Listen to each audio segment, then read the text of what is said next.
The 18 Strong Podcast, episode number 87 with Shawn Stevenson, author of the best-selling book, Sleep Smarter. The bottom line is that timing your sleep is like timing an investment. It doesn't matter as much how much you invest as it does when you invest. And so it's not that the quantity of sleep doesn't matter. It's just that the quality matters more.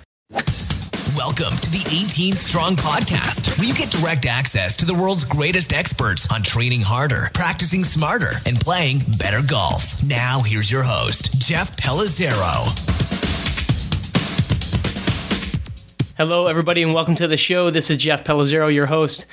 I hope you're having an awesome week, and I have to say that this episode is by far the most excited I've been to share an episode with you, I think, since we've started the podcast. And I say that for two big reasons. First one is we've got a very good friend of mine on the show for the second time, Shawn Stevenson, just a guy who is wicked smart and is just crushing it with his new book, Sleep Smarter, his revised version of his book, Sleep Smarter. And Shawn's just one of those guys that is the master of his craft, and his book is showing that by the amazing amount of sales that he's getting. And he's just a guy that I want to be like when I grow up, you know, even though I think Shawn is possibly a couple years younger than me, but doing amazing things, and has really been an inspiration to me and in my whole journey here. And I'll share a little bit of that in a second here. The second reason I'm so excited is we have a huge announcement here on the 18 Strong Podcast, and that is that my book, our book, The Golfer's Guide to a Bogey-Proof Workout, is officially live and on Amazon as we speak. I have a hard copy in my hand right now as I'm talking in the mic, and it's just been an amazing process. It's been a very hectic and crazy past 2 years, and this past week has been nuts just trying to get everything in place, you know, get the book in the hands of the right people, and, you know, just get some reviews and things like that. So we finally have it up. It's up on Amazon. You can go to bogeyproofworkout.com. That's the website that we have set up for the book. Or just go to Amazon, and if you type in the phrase bogey proof, 2 words, bogey proof, it's the first thing that pops up in the search engine, which is really kind of crazy. But you can go there, and that's super easy to find. There's a Kindle version, and there's a paperback version, which you can get. And we're doing a super deal over the next couple of days, just to kind of celebrate the launch and give everybody that has been so supportive a little bit of a reason to go get it. But also I want to say thanks to everybody that's been supporting the show, all the amazing people that helped me revise the book. You know who you are, you know, if you're listening. Several people in my family that have just supported me. My cousin Ryan, who is the backbone of 18 Strong, you know, everything that we do. Ryan's the back end of the website, and he doesn't get the exposure that he deserves. So I want to give a shout out to Rhino there, even though I called him out a couple episodes ago. But basically the book people have been telling me for a while now, and it's been a process for literally over about 2 years. I wrote most of it in a very short period of time, but then it's all about, you know, putting the pieces together and putting the final touches on, and sometimes the details kind of escape me a little bit. But I kept hearing from you that you wanted a place to start. You wanted something to kind of bring all the content together that you see on the internet, even on 18 Strong. We've got so much stuff that you wanted a place to go, a place to start. So what we have is basically almost a boiled down version of everything that I know, the way that I train when I work with my clients, the principles that I use and what's worked for me. I'm not saying that what I do is the only way and it's the right way, but it's the only way that I know, and I try to do it as best as I can. And so what we've done is we've compiled a paperback book, but it's way more than just a book, because we've also got a back end of resources where you get a 4-week workout plan with it. You get a nutrition cheat sheet. You get some sprint interval training, some protocols there. And we've got over, I believe, as of right now, we're going to load in some more, but over 60 videos of exercises. So when you are going through your workout plan, you know exactly what the exercise looks like, how to do it. So just want to say thanks to everybody that's out there listening. I know I'm rambling a little bit here, but I can't say how grateful I am for everything that's happened with 18 Strong since we started this in September of 2014 and where it's taken us and where it's going to go. I have no idea now that this book is out, what's going to happen with it. It could do amazingly well. It could do nothing. But for me, it was a personal journey, and I'm so, so, so happy to finally be able to hold it in my hand. So now it's kind of serendipitous that I have Shawn Stevenson on this episode because Shawn has become a friend of mine. Shawn and his wife, Ann, have become friends of mine and my wife's. We've gone out to dinner with them over the past year, and I met Shawn a couple years ago right before I interviewed him the first time, which was episode 21 on the podcast, again talking about the book Sleep Smarter, but the earlier version. And so we've gotten to know each other. He's a local guy, St. Louis guy, and he's really been an inspiration. And I can remember sitting at dinner with them, and both he and his wife said, Jeff, you just got to get it out there. I was telling them about the book, and they said, you just got to get it out there. It's never going to be perfect. You're always going to want to change it. You're always going to want to tweak it. And so I have to give a huge thank you to both Shawn and Ann for helping push me in the right direction there. And so now I want to celebrate Shawn by, this episode is amazing. Shawn is the #1 expert on anything sleep related. And if you haven't read the book Sleep Smarter, you have no idea how important your sleep is and how we neglect the quality of sleep. And we focus so much on the quantity, but we often neglect the quality of sleep. And so we cover a lot of the new things that are in the book Sleep Smarter. We talk about a lot of the strategies that we didn't touch on in episode 21. And Shawn you'll see, he's just amazing at what he does and has so much knowledge and information to share that the mission he's on is incredible. So without further ado, I want to introduce to you my buddy, Shawn Stevenson. Shawn Stevenson, welcome back to the 18 Strong podcast, buddy. It is good to be back. Thanks for having me, Jeff. Yeah, so episode 21 is when we had you on first, which was January 2015. And so much has happened in the last year for both you, the 18 Strong, everything. So I'm going to catch the listeners up on where we were then. You were approaching about 1 million downloads. The Model Health Show was was #1 in iTunes, on and off the charts there. You had the best-selling book, Sleep Smarter, the first edition. So kind of catch us up. What's going on? What's happened since January 2015? Man, I literally got the chills because you just it's like a time capsule. I had no idea this much has happened since then, man. So we are about to cross 4.5 million downloads right now. So that's just, wow. That doesn't even make any sense with the Model Health Show. And so you also mentioned the new edition of Sleep Smarter, which I agreed to a book deal with Rodale to redistribute and upgrade the book dramatically. And it's hit #1 within the first couple of days as well on a lot of different bestseller lists. And man, it's making a huge impact. Actually today, and this is what I was just a couple minutes behind, which I had to apologize to Jeff. He's one of those, he's sharp. He's sharp. on it. And because I was agreeing to some foreign rights deals today, man, I got, so it's going to be translated into, so I got a Czech deal today, Slavic deal, Norwegian, and a French deal. Oh, man, congratulations. Right? Crazy, right? Crazy. Absolutely bananas, man. And I finally agreed to a deal with Audible. So the audiobook's going to be coming real soon as well. And man, all of this and just being able to travel and to do these meet and greets and talks and to connect with the people who listen to the show, who read the book, has been absolutely life transforming for me and my perception, because a lot of this work, guys, even as everybody's listening, we're behind the microphone. So, we're impacting and connecting with you guys, but we don't get to talk, and so there's that little bit of a veil and that little tiny bit of separation. And when that barrier comes down and you can actually create that rapport and know the lives that you're impacting, it just takes your whole outlook of things to a whole nother level.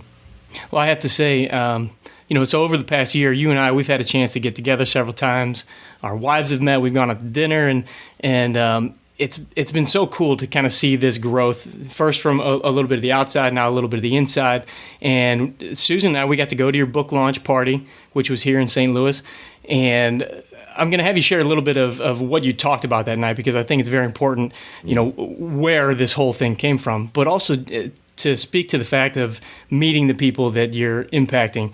I mean, we met a couple people, Vince and Elizabeth, came all the way from Philly to come to St. Louis just to meet you, talk to you, to kind of share how much this book and your show has changed their lives. So could you just give us a little insight on, you shared the power of an idea and have an idea and how this kind of all exploded before we get into talking about sleep?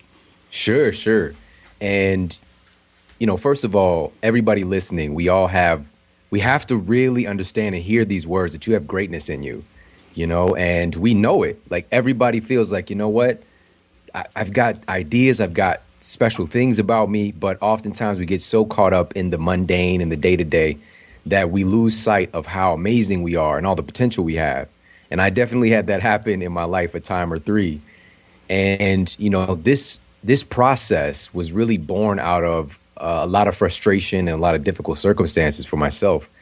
Growing up in a pretty tough environment, being kicked out of school, not for academics, but for fighting, and just my story isn't that beautiful, but there are beautiful parts for sure. And having the audacity to focus on the good, even when a lot of things are breaking down, and remember how remarkable you are and how much potential you have is incredibly important. I just want to kind of point that out for everybody, because it's not that I'm some kind of special person in any way.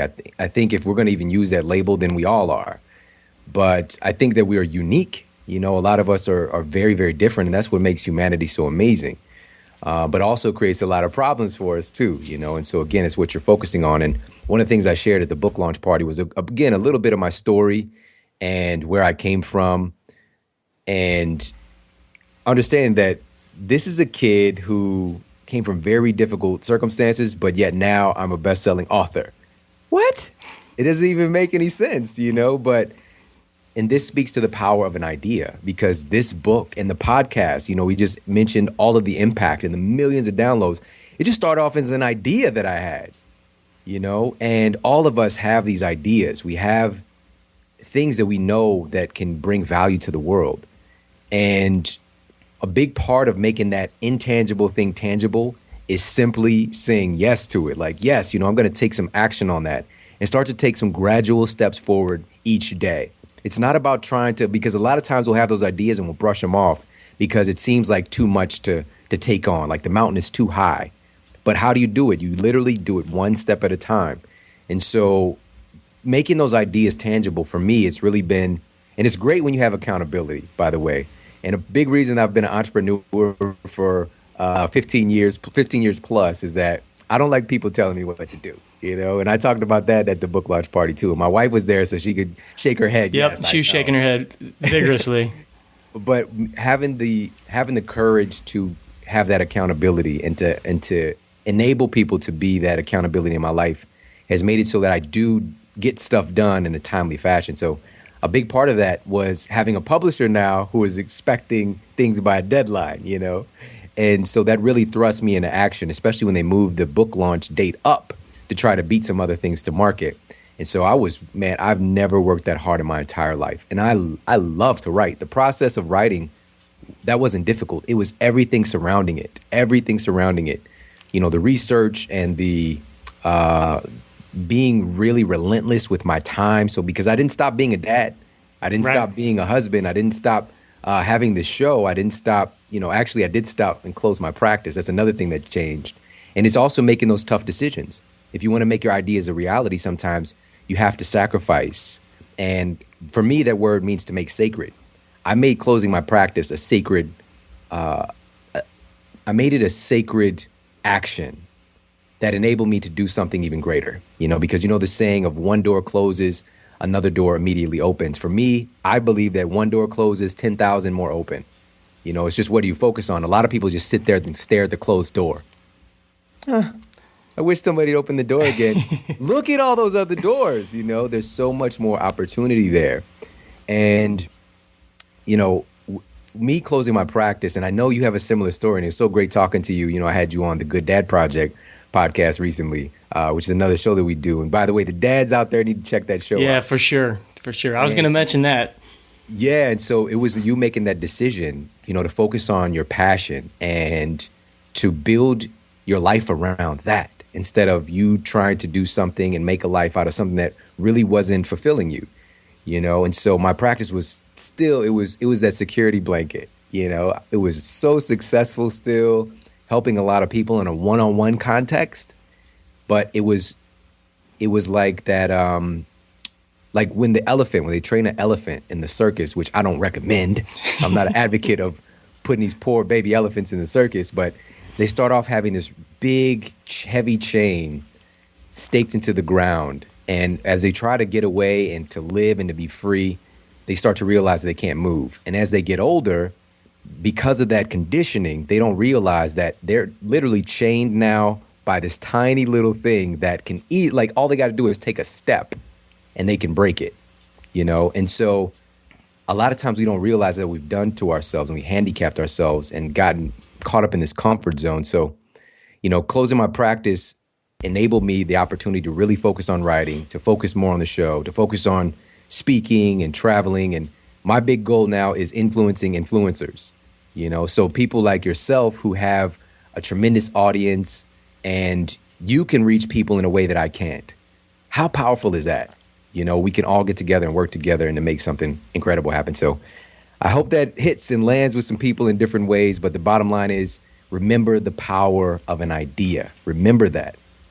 Well, I think that's so powerful. And the reason I wanted you to kind of mention that is, you know, listening to the podcast and you had Bob Proctor on recently, and a lot of the things that he talked about having an idea, following your passion, really hit home for me. And so I see 18 Strong almost kind of pivoting and shifting a little bit and trying to put the audience in touch with people like you and people that are doing big things. And so I'm almost looking at 18 Strong as kind of a golf lifestyle podcast or golf lifestyle website where it's not just about, we're going to talk about, you know, training in the gym and power and cardio and stuff like that, but also just, you know, living a healthier lifestyle, moving better, feeling better, because all of that boils down into the golf game and how you perform on the course, how you perform in your daily lifestyle. And I think that we've got a lot of youngsters listening to the show. We've got a lot of guys that are trying to make it to the professional tour. We've got fitness professionals that are listening and businessmen, and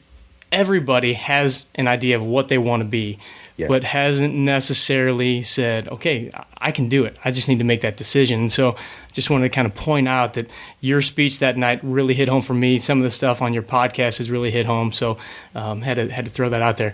Let's talk a little bit about the book, because most people would look at your first book and say, okay, Sleep Smarter, first edition. All he did was got a publisher, they reprinted it, put a new cover on it, but this is almost a new book. I mean, there's so much more in this book. So what are some of the new things that are in the book before we get into some of the strategies? Awesome. Well, really quickly, I'm going to preface this with the kind of visceral thing when it comes to our golf game, and understanding that all the technical skills that you learn during the day, the small adjustments, those things get converted into your short-term memory while you're sleeping, right? And to give you a snapshot of the opposite of what happens, we've all probably had the instance of drinking a little bit too much and not exactly remembering what happened. And Jeff is like, no, I haven't. But what happens with alcohol prior to going to sleep is that it disrupts our REM sleep. And during REM sleep is when we have memory processing take place, the majority of it.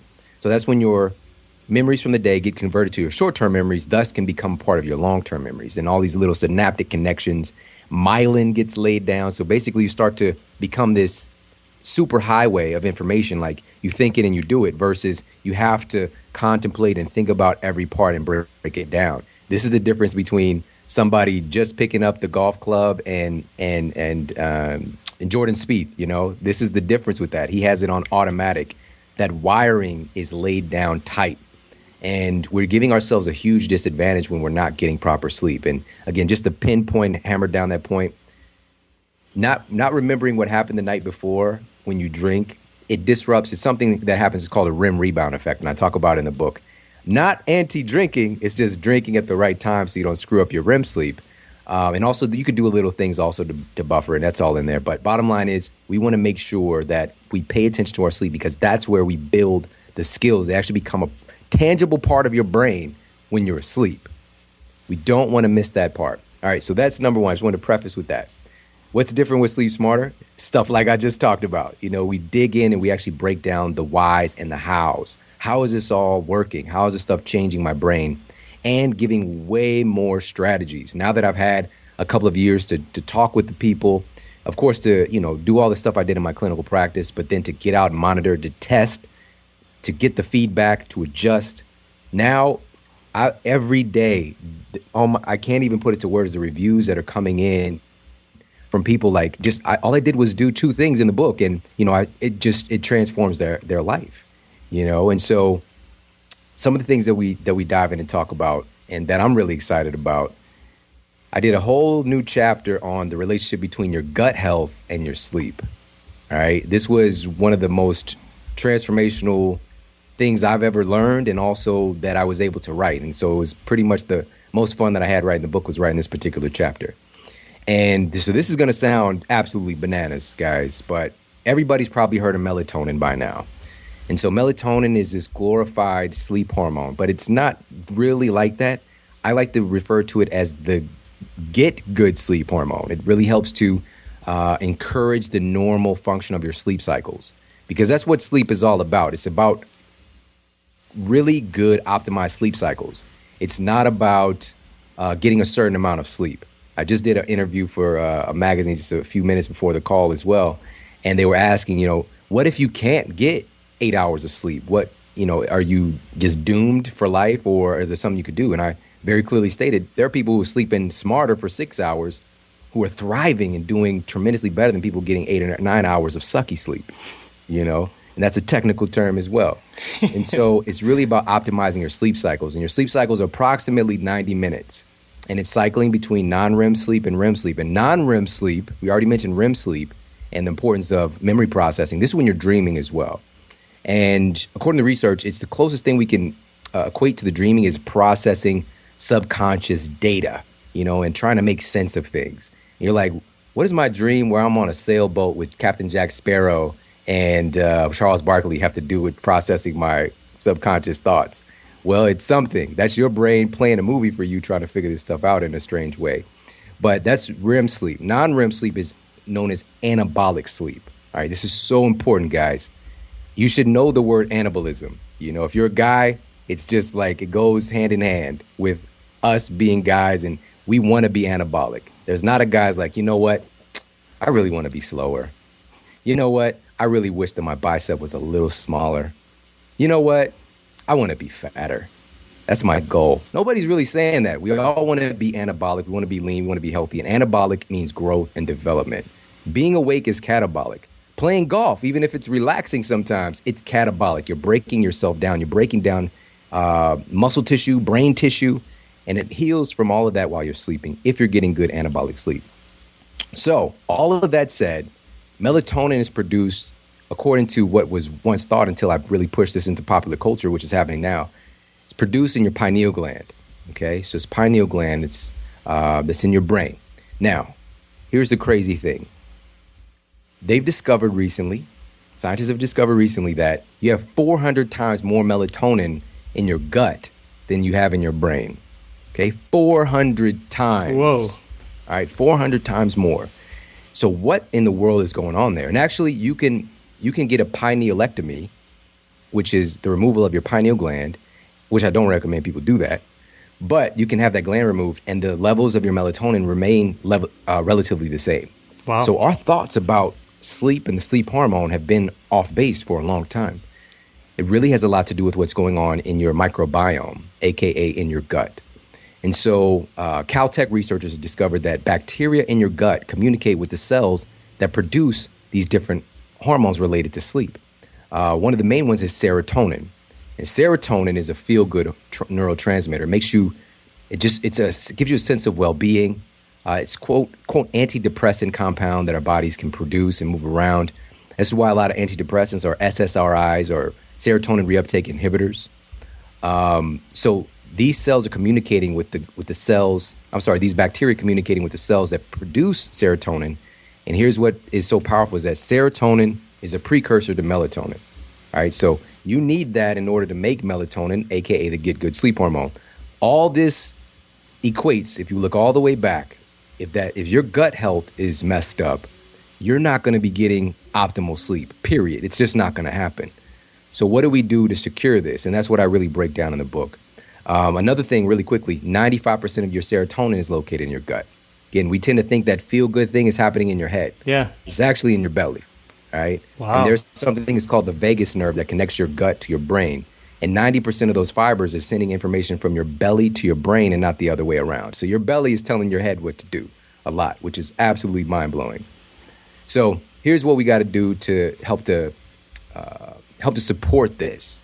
And, of course, there's a lot more information, but, we're just here on this short podcast. So, but what do we do to support the bacteria that are controlling or regulating what's happening with the hormones in our belly? Number one, we want to make sure that we're not killing those guys, the good guys. And so this is simple stuff that's clinically proven. Avoid pesticides, herbicides, fungicides, rodenticides. Side means to kill, all right? Side means to kill. So a lot of people we think that, it's just killing the pests. Well, those things bioaccumulate in your tissues, and they're clinically proven to lead to everything ranging from heart disease to cancer, all right? And also it destroys your gut microbiome. Processed foods, that inherently contain a lot of processed sugar that are known to feed pathogenic bacteria. So those are the, quote, unfriendly bacteria in your gut. And you don't want them running your ship, all right? Haphazard antibiotic use. Again, biotic means life. Anti means against. It literally means against life, guys. Probiotic means for life. And so this speaks to some of the things we can add in here, which is making sure that we are getting plenty of probiotic type foods. So these are fermented foods, the sauerkrauts, the kimchis, not kimchis, but kimchi. And, miso, like the miso soup.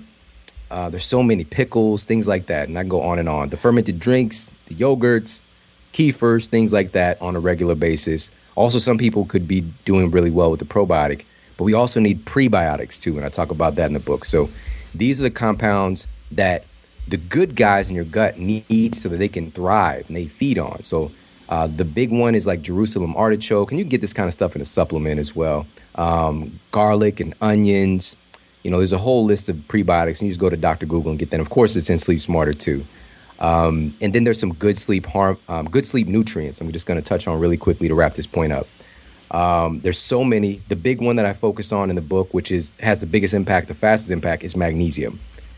So in clinical research, they found that insomniacs tend to be across the board almost 100% of the time deficient in magnesium. All right. Hello. Really understand this, guys. If we're deficient in magnesium, chances are we're going to have issues with our sleep. And magnesium, why this is responsible for over 300 biochemical processes that the body does. Okay, 300 processes. So what that means is there are 300 things your body can't do unless it's present. And because it's an anti-stress type of mineral, it gets zapped from our system and used up very quickly in our stressful lives. So you need to do something about it to get your magnesium levels up. Food first, supplementation, but if you take too much of an oral supplement, it can cause disaster pants, aka diarrhea. All right. So Another medical term. Another medical term, disaster pants. And so we got to be careful about that. So I recommend topical application of magnesium by rubbing it into your skin. Incredibly effective. And I talk about what I use in the book. I've been using for 3 years. So that's one of the big ways to go about getting your magnesium levels up. I'll just share 2 more really quickly. Potassium is another one. In the journal Sleep, they found that people who have issues staying asleep once they fall asleep, once they elevate and increase their potassium levels and normalize them, they're able to stay asleep consistently. So deficiency in potassium can be one of the causes of your interrupted sleep if that's one of the things you're dealing with. One last one. Let's see. There's so many, guys. I'll just share something that a lot of people know about, which is vitamin C. So that same thing, it's really in the same vein as potassium. It can lead to interruptions in your normal sleep cycles if you're deficient in vitamin C. And you're not going to get vitamin C from Sunny Delight, guys. All right. So you got to get it from real foods, not fortified vitamin C, but that's actually there in its natural state, and it's going to help you a lot. Man, so much there, so much to take in. And that's why, getting the book, going to Shawn's website, you can find so much more of this stuff. And on the Model Health Show, he breaks down a lot of this in different episodes, master classes, as he likes to say. And on episode 21 here of the 18 Strong podcast, we touched on a lot of other tips too. We talk about the alcohol. We talk about blacking out your room and some of those things, electronics. So if you want to hear about some of the tips that we talked about last time, go back to episode 21. Shawn, I want to hit a couple other of the strategies or hacks, as you might call them. One of them is that you mentioned is having a caffeine curfew. And I know that this is one that I really have. I go back and forth, but since reading your book the first time, it really made me much more cognizant of when am I putting that caffeine in my body. I love coffee. I drink coffee in the morning, and many times I'll go and I'll sit at a Starbucks, and if I have a breakthrough between clients, I'll go and work on the podcast and the website. And if I go to Starbucks, I can't just mooch there. I got to get something, right? So I'll either get an iced tea, but most recently I've been switching more to a I'm sorry, not an iced tea, iced coffee, but I've been switching to a green tea. But tell us about the caffeine curfew and why it's so important to really be aware of that. Awesome. Sure thing. And again, full disclosure, I'm a fan of caffeine as well. It's not that I don't like it or that I think people shouldn't use it. I'm not that guy. I'm not the anti-fun guy. I'm sorry. Everything has its place, though. You just don't want it to blatantly hurt you. You don't want it to sacrifice your health and your relationship with your family because you feel crappy, or your golf game, or whatever the case may be. And so it's just about stacking conditions in our favor so we can have fun with all this stuff and still be able to live our life and to be successful. So here's what's going on. So there's a study that I cited in Sleep Smarter, and I broke down all the pieces, but I'll give you the synopsis. So they did a study, and they had the study participants to consume caffeine literally right before bed, 3 hours before bed, and 6 hours before bed. And using objective sleep study tests, so polysonogram, they actually found out that even taking caffeine 6 hours before bed resulted in a cumulative 1 hour loss of sleep. Whoa. Right? So the people thought that they were sleeping for, say, 8 hours, but they're only getting 7. They lost an hour of sleep because of the caffeine being active in their system, even 6 hours out. And why that is that caffeine has something called a half-life of 8 hours. So that means that after 8 hours, half of it is still in your system. So if you had 300 milligram grande latte, whatever, I don't know what they have at Starbucks.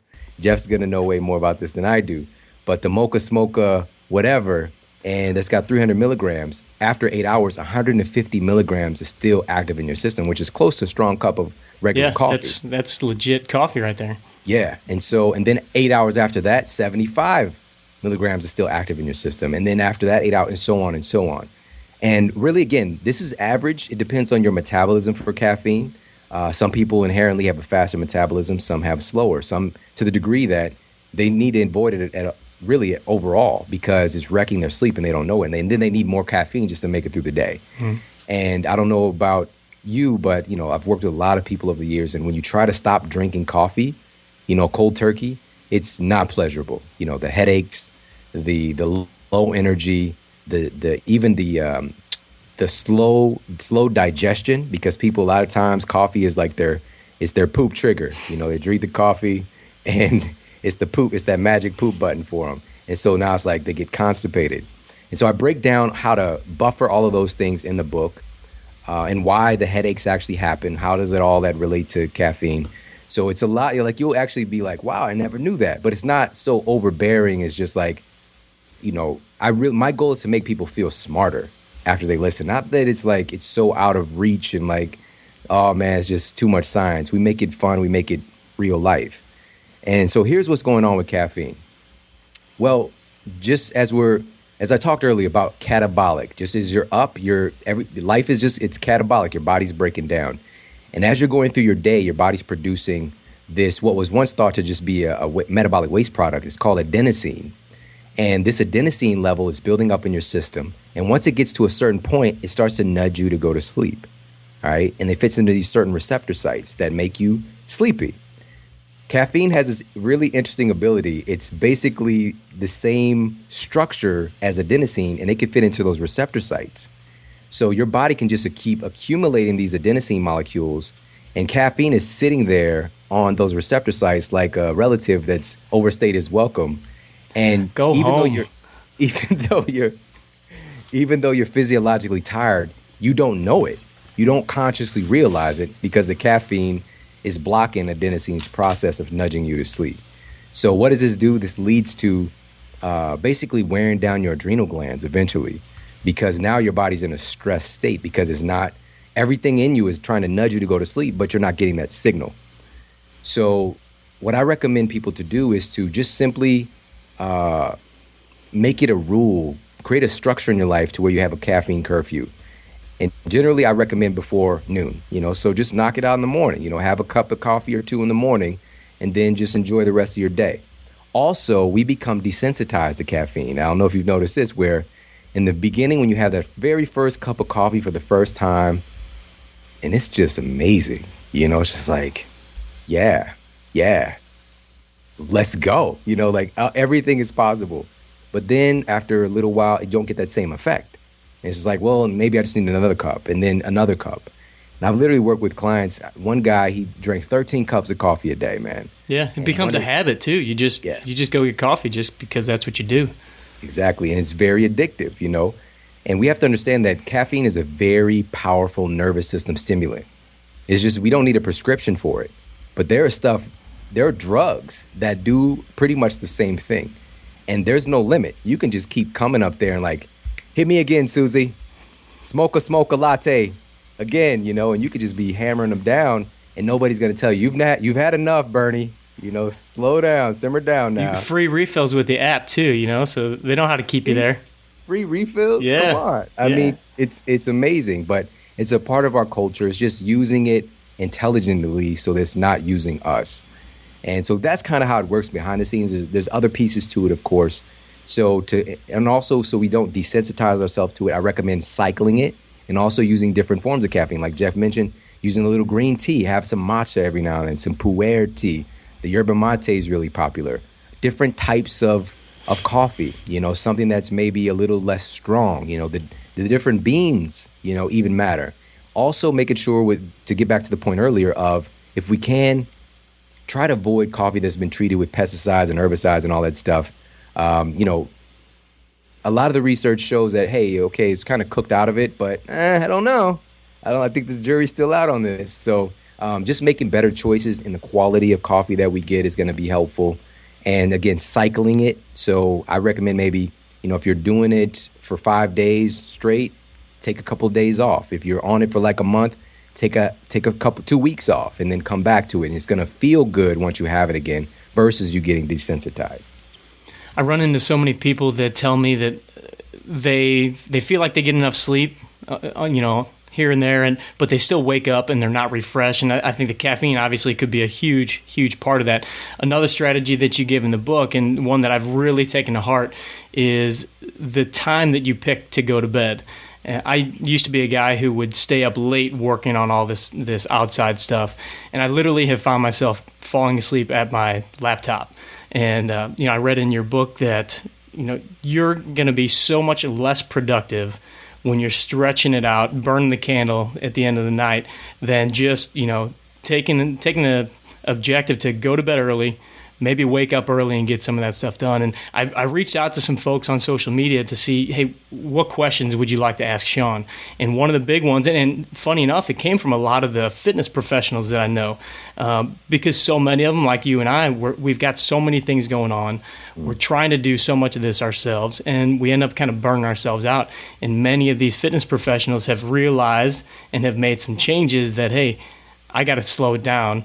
Otherwise, I'm not going to be any good for my family. I'm not going to be any good for my clients. So let's talk about the strategy of picking the right time to go to bed and why that's so important.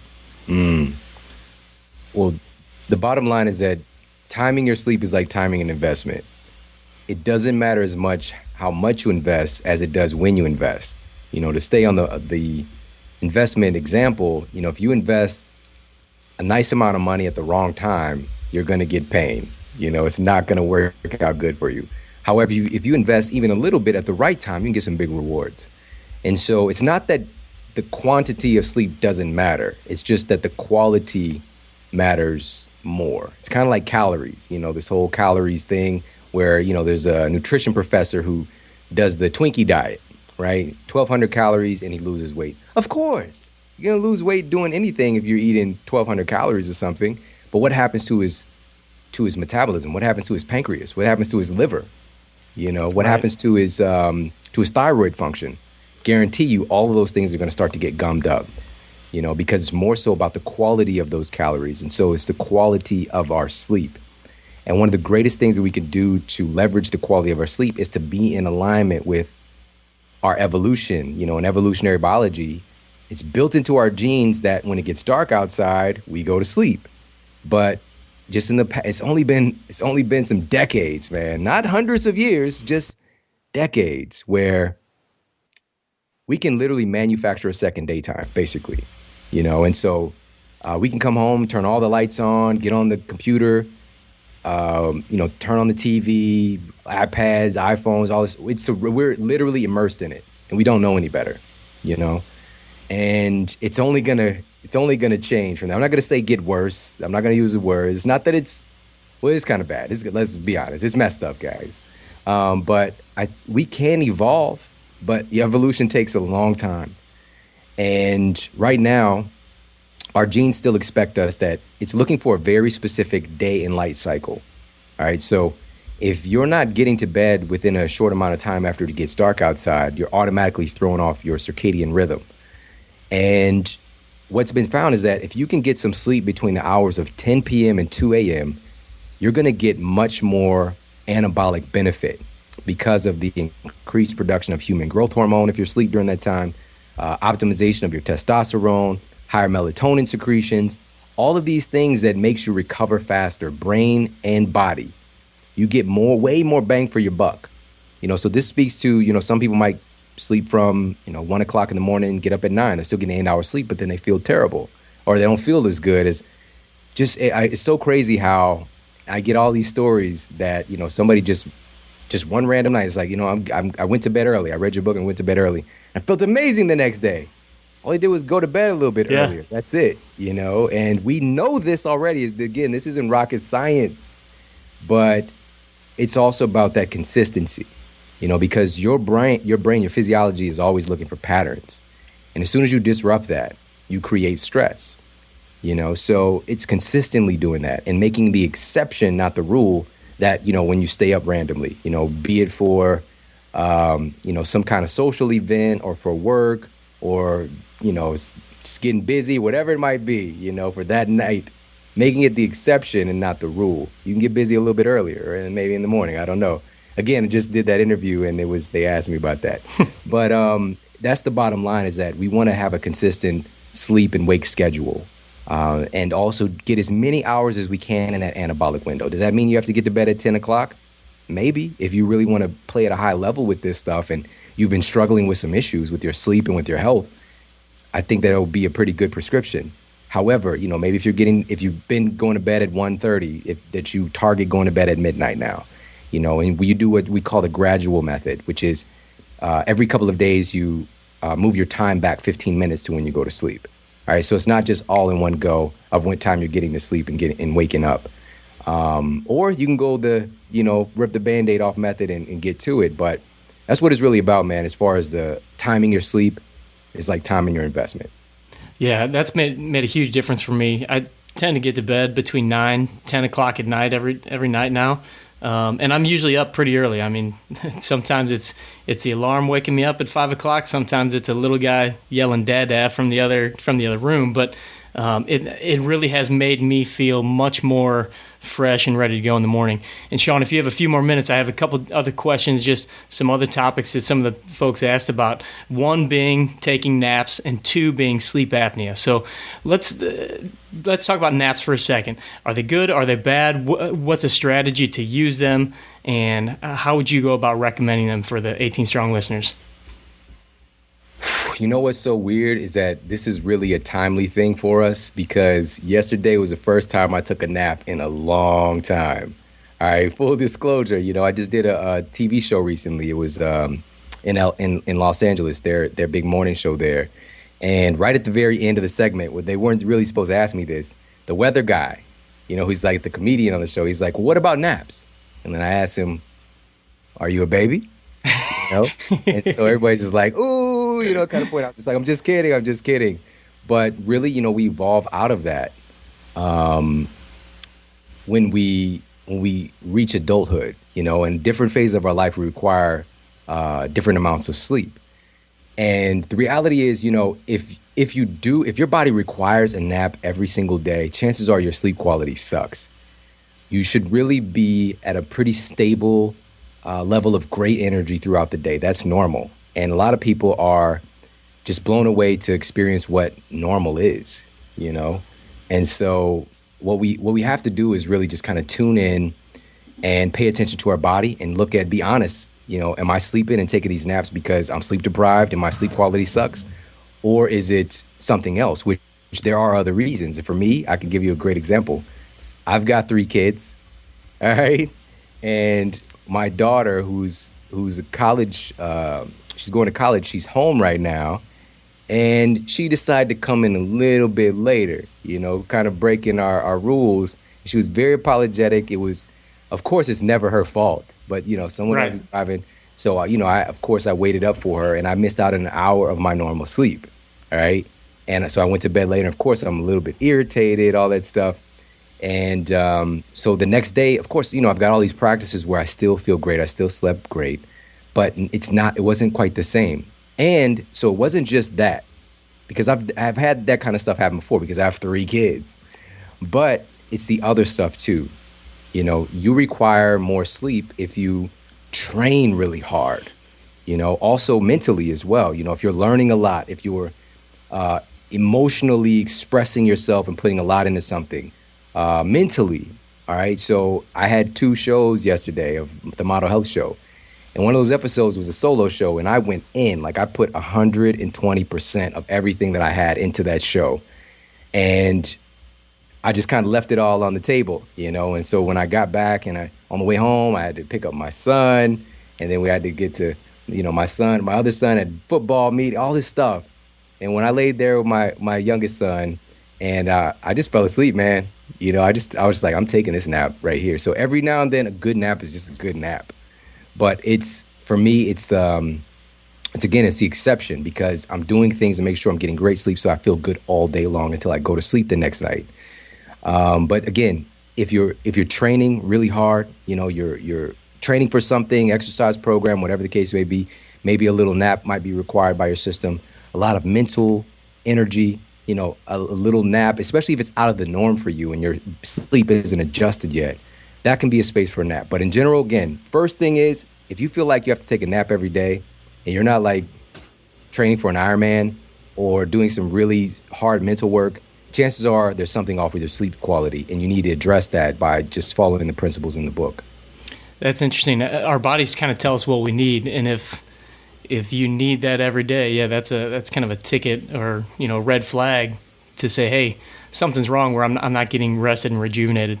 So sleep apnea is another big question I have. I have a client I know that has sleep apnea. He's gone through some of the tests, and he's tried the CPAP machine. I know a couple people that have been through this whole ordeal. So can you give us an idea, first of all, what is sleep apnea? And then when should they go get checked out? First of all, when should they go do a sleep test? And then, any strategies around that? Okay. So sleep apnea is it's basically obstructive breathing. To make it super simple, there are other components to it, of course. And this can result from a lot of different things, but the biggest cause is having too much weight on your frame. All right, that's the biggest cause. Now, there are some thinner people that have sleep apnea, but that's a very small percentage compared to the majority of people who are, overweight or clinically obese even. And it kind of comes hand in hand for a lot of cases. And, what our standard of care is a CPAP machine. instead of addressing the underlying cause, which is helping people to get the weight off of their frame, which sucks because chances are they've tried, and they've tried like 10 different things. But I promise you haven't tried everything. And that's a combination of issues. And this is why, this is the biggest chapter in the book, was lose weight and don't find it again. Chapter 13, this is one of the steps to improving your sleep quality. Because a lot of times people, we lose weight, and then what happens when you lose something? You want to find it. You know, I lost my keys, and we find it. I lost my son lost his Legos. Oh my gosh. He had to find them, you know. And but with same thing with weight, you know, we lose it and we find it again. So how do you let it go permanently? And that's what I really focus on, and the strategies behind that, because one of the big things is a lack of quality, honest, clinically proven information instead of a lot of hearsay. You know, I love bro science. I think bro science is great for the bros, you know, for the gym rats, you know, like some of that stuff works. You might end up with like your tricep flips upside down and it's your bicep now. It's that Uzi. You saw those guys that like inject. Oh yeah. You know, whatever that oil is that they're injecting in. It's sick. So there's some of that stuff, but a lot of stuff, you know, they've tried stuff themselves. They become their own human guinea pig, and they figure out stuff. But what really needs to be shared with the public at large is things that are clinically proven to be effective, and not just like, you know what, cholesterol causes heart disease. That's funny. 50% of the people that have heart disease don't have high cholesterol. Riddle me that, Batman. How does that even work? You know, it's just, it doesn't equate, you know? And so that's one of the big things, is giving people real, honest information about how to change their body physically. Another big part is that internal transformation, because a lot of times we identify with being the fat guy for a long time. For some people, it's their entire life. And you just become stuck. You become stuck in that mental state. And we have to start to take on the mindset and the habits of a really healthy person. You know, you literally become someone else when you transform your body. And so we work on that stuff as well. A lot of that is in the Model Health Show. We focus on those kind of things. But that's the bottom line. We've got to work to get the weight off your frame. That's the real solution for sleep apnea. Not surgery, not a CPAP.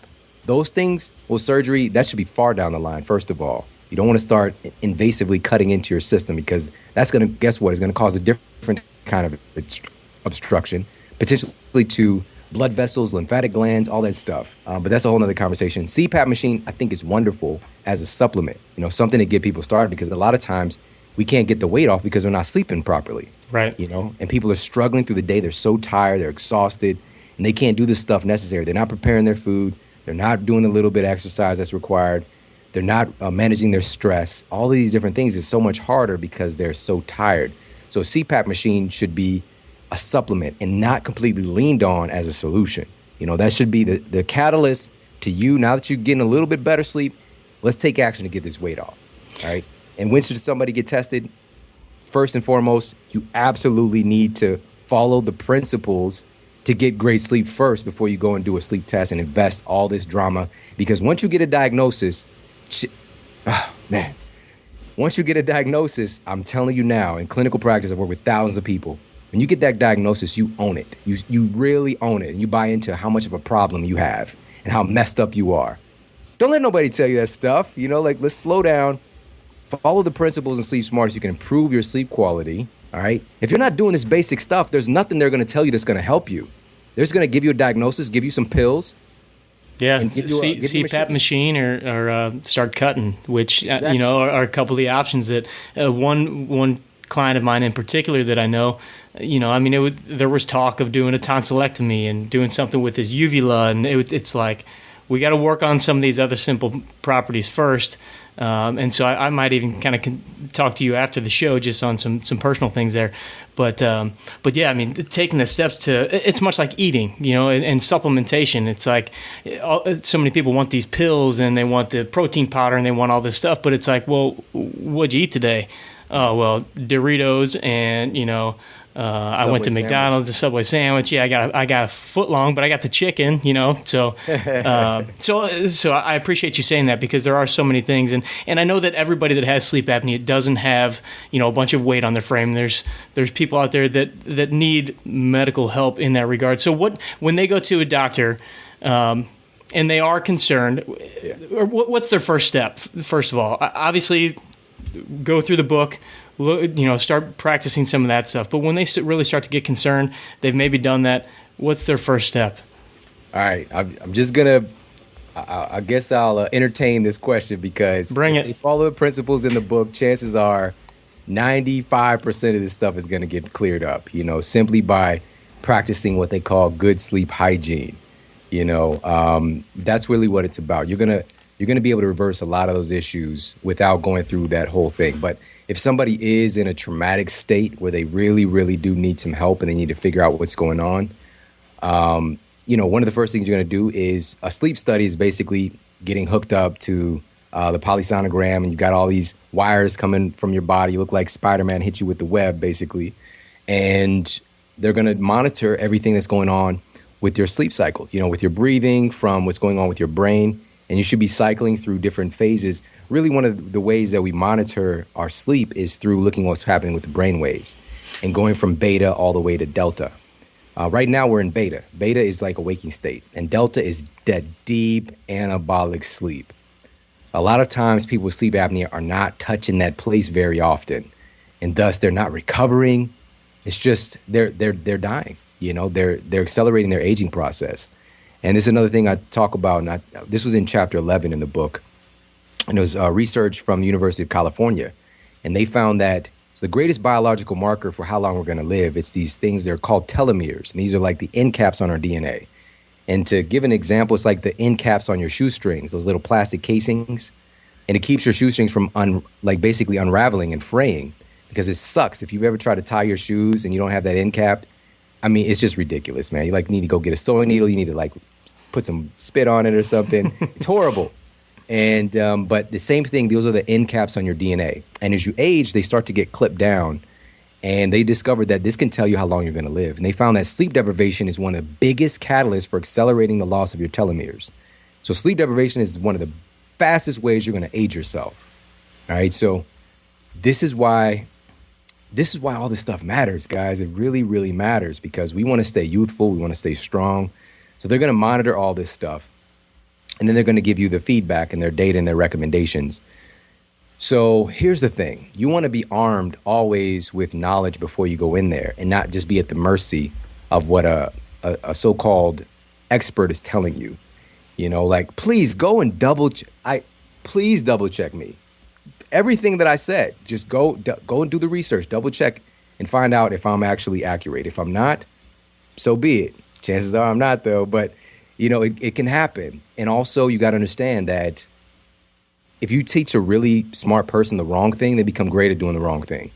And our medical professionals today, these are the best and brightest people in the world, and so, but if they're taught the wrong way of treating something, instead of, okay, this person is dealing with obstructive sleep apnea and they're 320 pounds and they're, 5'11", I'm just going to give them a CPAP machine because that's the recommendation. Or we're going to recommend surgery because you're not breathing, guy.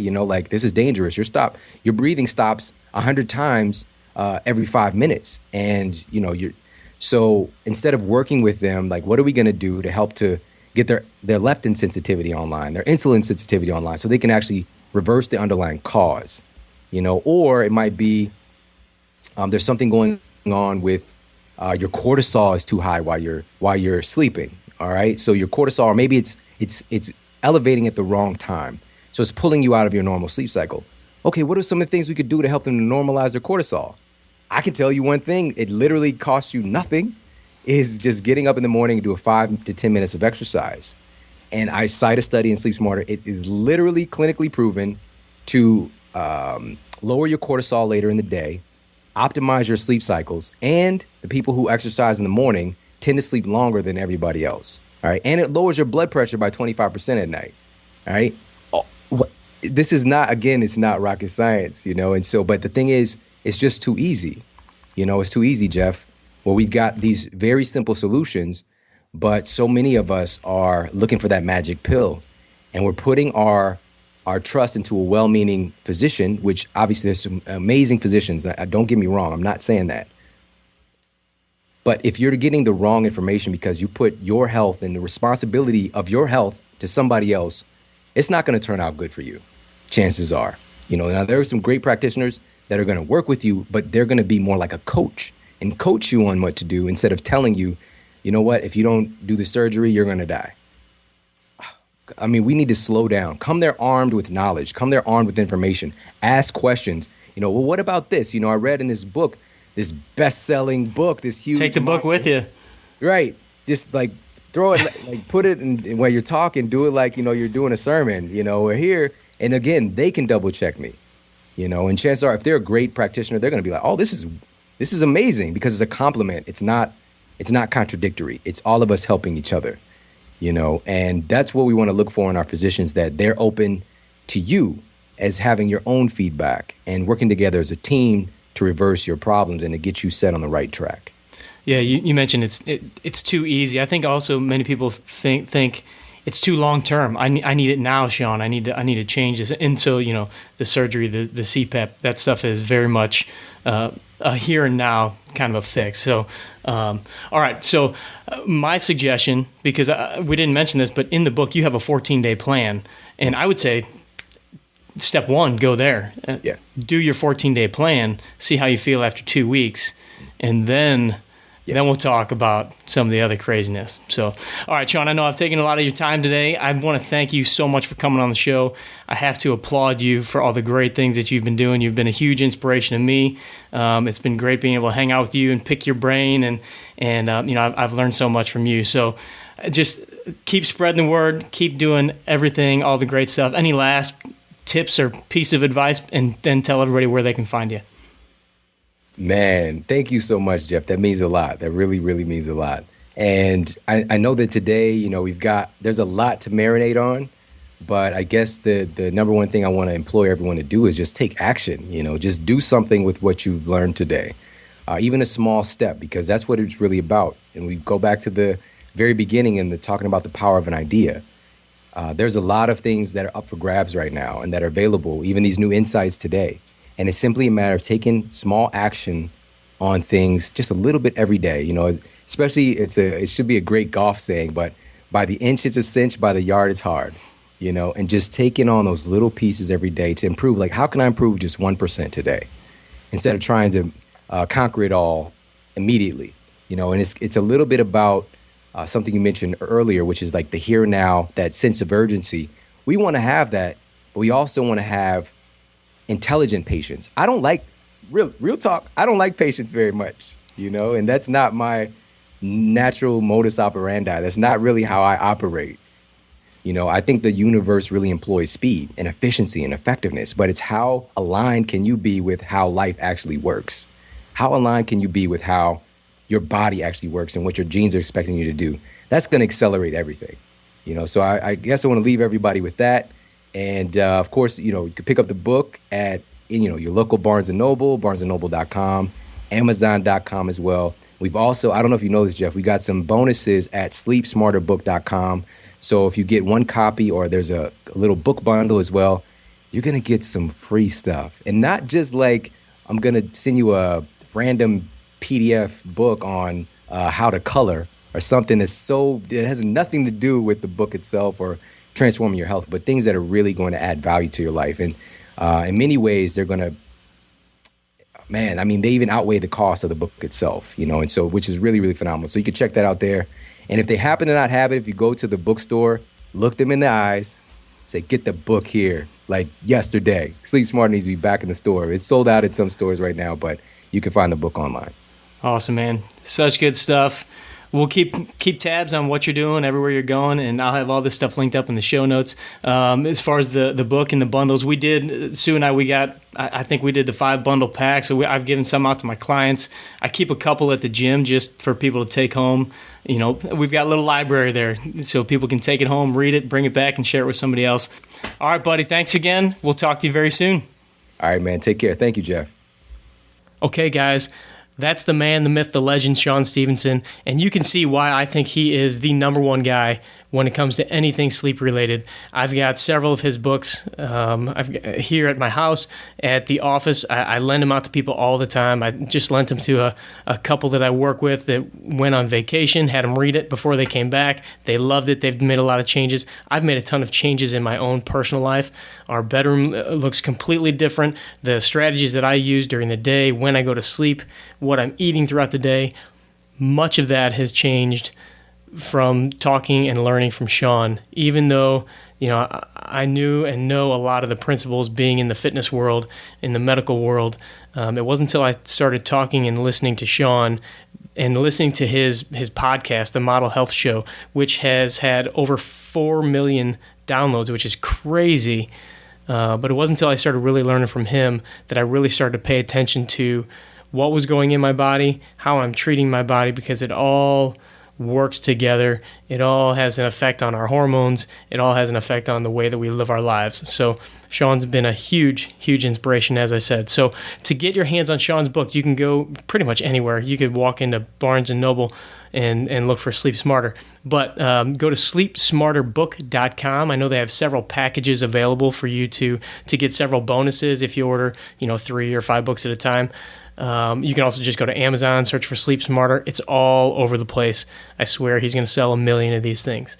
And then once again, I have to thank everybody, all of you out there that have had any inkling of support of the 18 Strong podcast, the website, for helping me have the guts to put this book, to finally get this book out to market, the Bogey Proof Workout. It's called The Golfer's Guide to a Bogey Proof Workout. And like I said, it's just pretty much everything I know about golf and fitness and the way that I work with the people that I work with. And hopefully I can kind of condense and solidify some of the stuff we have on the website so you can really start to take your golf and fitness to the next level. So to get that, go to Amazon and search for Bogey Proof, or go to bogeyproofworkout.com and you can find the book there. As always, thanks for showing up. I'll talk to you next week. Train hard, practice smart, and play better golf. Thanks for listening to the 18 Strong podcast at www.18strong.com. And remember, train hard, practice smart, and play better golf.